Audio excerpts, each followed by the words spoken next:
মধুচক্র চালানোর অভিযোগে ভাড়া বাড়ি ছাড়তে বলায় গভীর রাতে আগ্নেয়াস্ত্র দেখিয়ে তাণ্ডব দুষ্কৃতীদের আটক 4। মধুচক্র চালানোর অভিযোগে ভাড়া বাড়ি ছাড়তে বলায় গভীর রাতে আগ্নেয়াস্ত্র দেখিয়ে পরপর দুটি বাড়িতে তাণ্ডবে অভিযোগ উঠল দুষ্কৃতীদের বিরুদ্ধে। ঘটনাকে কেন্দ্র করে চাঞ্চল্য ছড়িয়েছে বহরমপুর পৌরসভার মোহন রায়পাড়া এলাকায়। স্থানীয়দের অভিযোগ, ওই পাড়ার একটি বাড়িতে ভাড়া থেকে মধুচক্র চালাতেন রাহুল দাস এবং তৃণমূল সরকার ক্ষমতায় থাকাকালীন প্রভাব খাটিয়ে এই অসামাজিক কার্যকলাপ চালিয়ে যেতেন তিনি। সরকার বদলের পর স্থানীয়রা সাহস সঞ্চয় করে প্রতিবাদ জানালে রাহুল দাস ভাড়া বাড়ি ছাড়তে বাধ্য হন। এরপরেই গতকাল মধ্যরাতে রাহুল সহ বেশ কয়েকজন দুষ্কৃতীর একটি দল আগ্নেয়াস্ত্র নিয়ে এলাকায় চড়াও হয়। দুটি বাড়ির জানলা দরজা ভাঙার চেষ্টা করে এবং প্রাণে মেরে ফেলার হুমকি দেয় তারা। প্রাণ ভয়ে পালিয়ে কোনো রকমে প্রাণে বাঁচেন বাড়ির মালিক। সকাল হতেই পুলিশে খবর দেওয়া হলে পুলিশ ঘটনাস্থলে পৌঁছে তদন্ত শুরু করে এবং ইতিমধ্যেই 4 জনকে আটক করেছে। এই প্রসঙ্গে বহরমপুরের বিজেপি বিধায়ক সুব্রত মৈত্র জানান, ঘটনাস্থল থেকে মাত্র 5 মিনিটের দূরত্বে পুলিশ ফাঁড়ি থাকা সত্ত্বেও এমন ঘটনা ঘটায় পুলিশ প্রশাসনের বিরুদ্ধে একরাশ অভিযোগ উগরে দেন। ব্যুরো রিপোর্ট, চেতনা নিউজ, বহরমপুর। মোহনরায় পাড়ায় 2-3টি বাড়িতে উন্মত্ত তৃণমূলের ছেলেরা মদ্যপ অবস্থায় এসে ধ্বংসলীলা চালিয়েছে। বাড়ির কাঁচের দরজা, কাঁচের জানলা ভেঙেছে। একজন তার বাড়ির গিয়ে তালা ভেঙেছে, তার দরজা ভেঙেছে। আতঙ্কে 74 বছর বয়সী মানুষ আমাদের তাতুদা আতঙ্কে রাত্রি 1:30টার সময় একতলার ছাদ থেকে ঝাঁপ দিয়ে প্রাণ বাঁচাতে পালিয়ে গেছিল অপর এক জায়গায়। আজকে হসপিটাল থেকে এক্সরে করে নিয়ে এসেছি। ওনাকে দেখুন, ওনার পায়ের অবস্থা। তো এই অবস্থায় আজকে আমাদের সরকার আসার পরও তৃণমূলের যারা দুষ্কৃতী তারা এখনো এই ধরনের তাণ্ডব লীলা চালিয়ে যাচ্ছে। তার কারণ হচ্ছে একটাই, যে এখানে এক বাড়িতে ভাড়া থাকতো একটি ছেলে। সেই ছেলে এখানে মদের আসর বসাতো, কোনো কোনো সময় দেহ ব্যবসার সাথেও যুক্ত ছিল এবং এই ঘরেই হতো। সরকার আমাদের আসার পর এখানকার মানুষ সম্মিলিতভাবে সেই বাড়ির মালিককে বলে যে আপনার এই ভাড়াটিয়াকে এখান থেকে উঠিয়ে দিন। মালিক সঙ্গে সঙ্গে ভাড়াটিয়াকে নোটিশ করে এবং তারা এখান থেকে উঠে যায়। গত 1 মাস চুপ করে থাকার পর এরা গত রাত্রে এসে এখানে এই তাণ্ডব লীলা চালিয়েছে। আমার পুলিশের কাছে বক্তব্য, তারা এখান থেকে তাণ্ডব লীলা চালাবার পর খাগড়া ফাঁড়িতে গিয়ে তারা দাঁড়িয়েছিল। খাগড়া ফাঁড়ির পুলিশ অফিসার তাদের ছবি তুলেছে। আর যারা এফেক্টেড তারা যখন খাগড়া ফাঁড়িতে যায় তখন তাদের খাগড়া ফাঁড়ি থেকে বলা হয় বহরমপুর থানার সাথে আপনারা যোগাযোগ করুন কাল সকালে। কেন এরকম অবস্থা চলবে? এই খাগড়া ফাঁড়ির সম্বন্ধে আমাদের কাছে অনেক অভিযোগ আছে। এখানকার যে পুলিশ অফিসার তিনি সবকিছু বিষয় তাচ্ছিল্য করেন এবং পুরোনো দিনের যারা তৃণমূলের দুষ্কৃতী ছিল তাদের সাথে এনার যোগ সাজস আছে। তা না হলে এত বড় ঘটনা এরা ঘটায় কি করে? এবং রাত্রেবেলায় আমাদের যারা হসপিটালে যায়, খাগড়ার ফাঁড়ির তো উচিত ছিল সেই সময় আমাদের যারা এফেক্টেড তাদের কেস নেওয়া। কেস না নিয়ে তাদেরকে কোনো রকম কথার উত্তর না দিয়ে তারা বলে সকাল 8টার সময় বহরমপুর থানাতে যাবে। কেন? কিসের জন্য? এখান থেকে 1 কিলোমিটার নয় খাগড়া ফাঁড়ি, তাহলে ওনাদের দায়িত্ব নেই? এই খাগড়া ফাঁড়ির অফিসাররা প্রত্যেকটা ক্ষেত্রে এই খাগড়া সায়দাবাদ অঞ্চলে এই ধরনের কাণ্ড ঘটতে দিচ্ছে। আমি এসপি এবং আইসির কাছে অনুরোধ করব যে সম্পূর্ণভাবে তদন্ত করে যথাযথ উপযুক্ত শাস্তি যেন দেয়, এমন দৃষ্টান্তমূলক শাস্তি দেয় যাতে এই এলাকায় এই দুষ্কৃতি রাজ বন্ধ হয়। তা না হলে কিন্তু এরপরে সাধারণ মানুষ তুলে নেবে অনেক কিছু।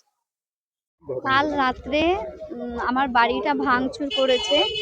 আর আমার ছেলেকে বলছে, আমার স্বামীকে বলছে তুই চুপ কর, তোর ছেলেকে এখানে বার করে দে, আমি তোর ছেলেকে মেরে পুঁতে রেখে দিব, তোরা জানতেই পারবি না কখন কোথায় মারলাম। পাশের বাড়ি ভাড়াটিয়ার ছেলে ছিল। হ্যাঁ, আজকে ওদের বাড়িতে অনেক দিন ধরে লোকজন আসে, আমি দেখি করি, কিন্তু আমি ইদানিং আমি থাকতে পারছিলাম না। আমার বাড়িতে লোক দাঁড়িয়ে থাকতো, ওদেরই লোক। হ্যাঁ, এইটা মানে এইটাই আমার কথা। হ্যাঁ, ওটা কেন ভাঙলো ওরা ভাঙলো যেহেতু ওরা ভাড়া উঠে গিয়েছে, হ্যাঁ ভাড়া তুলে দেওয়া হয়েছে, সেহেতু ও কালকে রাত্রি 1:30টার সময় এসে আমার বাড়িতে ভাঙচুর করে গেছে। কি চাইছেন এখন? আমি এখন চাইছি ছেলেটা শাস্তি হোক। আমার ছেলেকে বলছে মেরে পুঁতে রেখে দেবো, মার্ডার করে দেবো, আমার স্বামীকে বলছে মার্ডার করে দেবো। এখন কি আতঙ্কে আছেন আপনারা? আমি খুবই আতঙ্কে আছি, আমি ছেলেকে বাইরে পাঠাতে পারছি না। কি নাম আপনার? বন্দনা গাঙ্গুলি। গাঙ্গুলি। কি ঘটনাটা ঘটেছে? ঘটনা ঘটেছিল আজ কিছুদিন ধরেই, প্রায় বছর 16 বছর ধরেই আমাদের এই পাড়ারই আমাদেরই বন্ধু বান্ধব। ওর নাম হচ্ছে প্রদীপ প্রামাণিক। তা ওর ঘরেই একজনা ভাড়া থাকতেন এবং সেখানে একটা অনেক কিছু নোংরামি কাজ হতো। তার পরিপ্রেক্ষিতে ওদের এগেনস্টে যারা নোংরামি কাজটা করতো তাদের এগেনস্টে কারোর বলার কোনো ক্ষমতা ছিল না এবং বলতে ভয় পেত, কেন উনি তৃণমূলের সঙ্গে ওতপ্রোতভাবে যুক্ত ছিলেন সেই সময়, যার জন্য আমরা ভয়ে কেউ কোনো কথা বলতে পারিনি। কিন্তু ঘটনা হচ্ছে যে এই এই এই এই ব্যাপারে বিশেষ করে আমি উদ্যোগ হয়ে সব পাড়ার লোক যখন আমাকে চেপে ধরে বলেছে যে কাকা এরকম এই ব্যাপার, এইরকম নোংরামিগুলো চলছে এবং প্রস্টিটিউট সেন্টার তৈরি করে ফেলেছিল ভদ্রলোক, একদম প্রস্টিটিউট সেন্টার, অন্য কিছু বলা চলে না। এখন সেখানে অল্প বয়সী মেয়েরা আসতো, কম বেশি বয়সী মহিলারা আসতো, বৃদ্ধা সব আসতেন এবং তাদের বক্তব্য হচ্ছে যে এখান থেকে পয়সা ওখানেও যেত। এই যে ওনার ছেলের একটা গ্রুপ ছিল, সেই গ্রুপের অন্তত 7-8টা ছেলে এর সঙ্গে জড়িত আছেন, যাদের বাড়ি হচ্ছে দয়ানগরে, এবং তারাও জানে যে এখানে কি হয়, তার জন্য বকরা যায় এখান থেকে। তারপরে ঘটনাটা কি? এবার ঘটনা হচ্ছে যে কিছুদিন আগে যখন আমি যখন সরকার পাল্টে যাওয়ার পরে যখন আমি নিজে গিয়ে বললাম যে আমার বন্ধু সে কি বলে প্রদীপ প্রামাণিক, সে আমার বন্ধু, খুব নিয়ারেস্ট ছেলে, ওকে গিয়ে বললাম যে প্রদীপ এরকম এই ব্যাপার, এর আগে তো বলেছে পাড়ার লোকরা যে ওকে উঠে যাওয়ার জন্য, তা যেহেতু তুই ল্যান্ডলর্ড, ওই জন্য আমার ইচ্ছা যে তুই আগে বল কথাটা, এবং যাতে এখান থেকে এই সেন্টারটা উঠানো যায় সেই ব্যবস্থাটা কর। ও তখন আমাকে বললো যে ঠিক আছে আমি বলছি ওদেরকে উঠে যাওয়ার জন্য। এই মুহূর্তে বললো তো এই মুহূর্তে হবে না, আমি অবশ্যই এই মুহূর্তে বললো অবশ্যই হবে না, সে জায়গায় এক জায়গায় 1 মাসের জায়গায় 2 মাস নেক্সট সময় আমার কোনো আপত্তি নাই, কিন্তু এই প্রস্টিটিউট সেন্টারটা অন্তত বন্ধ হোক। তুই দয়া করে অন্তত জোড়হাত করে বলছি তুই আমার বন্ধু, তুই কিন্তু এইটার ইনিশিয়েটিভ নে তাড়াতাড়ি। যাই হোক, ও এসে বলেছিল, ওকেও পর্যন্ত ও ল্যান্ডলর্ড হিসাবে ওখানে ও তোয়াক্কা করেনি, ও কোনো দিনের জন্য তোয়াক্কা করেনি। পরবর্তীতে আমি বাধ্য হয়ে আবার সেকেন্ড টাইম যখন বলতে গেছি, তখন কিন্তু আমি একটু ওর কাছ থেকে পেয়েছিলাম, একটু থ্রেড মতনও পেয়েছিলাম, কিন্তু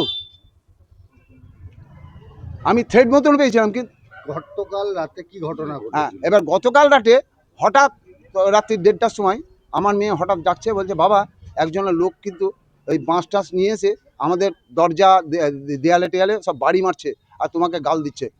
আমাকে দেখে বলছে তুই বেরিয়ে আয়, এবং অশ্রাব্য ভাষায় বলেছে তোর ছেলেবেলেকে নিয়ে কাটবো এখানে, আর তোর বাবাকে শিখিয়ে পাশের বাড়িতেও ভাঙচুর হয়েছে, এবং আমার মেয়েকে বলেছে তোর বাবাকে শিগগিরই রেখে দে।